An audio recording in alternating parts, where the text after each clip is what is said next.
po, luto tayo ng kwan.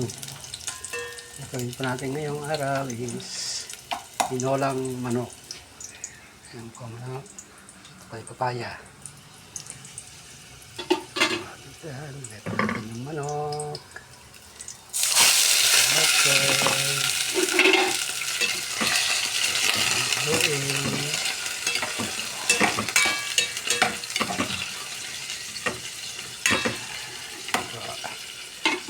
Tapos yan.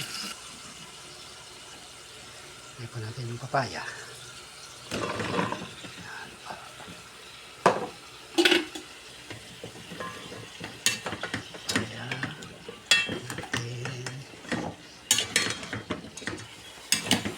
Halo.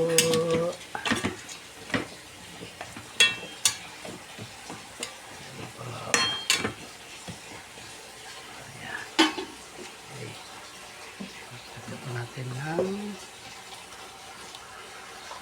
asin. Asin. Para po lumasa.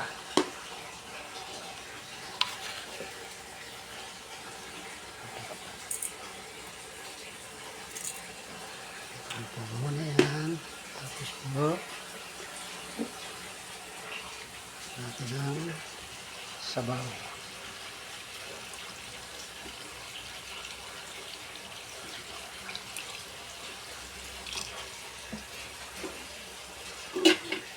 Siguro yung sabaw niya.